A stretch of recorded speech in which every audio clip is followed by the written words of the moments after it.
Now, as to why there's so many sedimentary rocks, well, the standard interpretation is that, well, for the fact we know that three fundamental types of sedimentary rocks.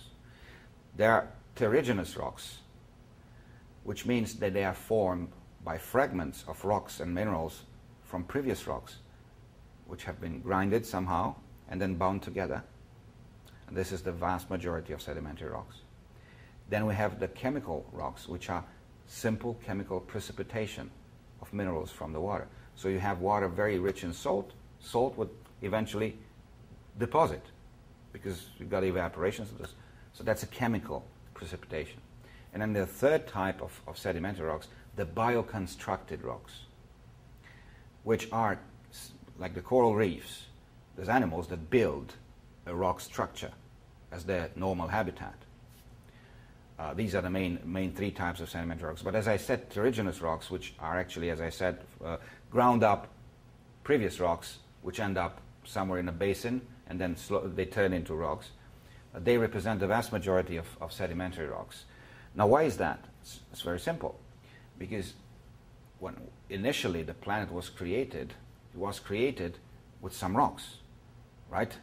And they had to, because of the processes we see today, erosion, they had to be broken up and then carried away and dumped or deposited somewhere. The fundamental difference between the way that creationists view this and evolutionists view this is that evolutionists believe that this is a process that unfolds for many millions of years in a cyclical way.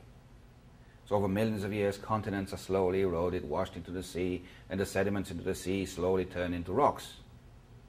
Creationists say a different story. Whatever the rocks previous to the flood were, and we're not very sure, the creation rocks essentially, when the flood took place, the vast majority of them has been ground up and broken and washed away and redeposited.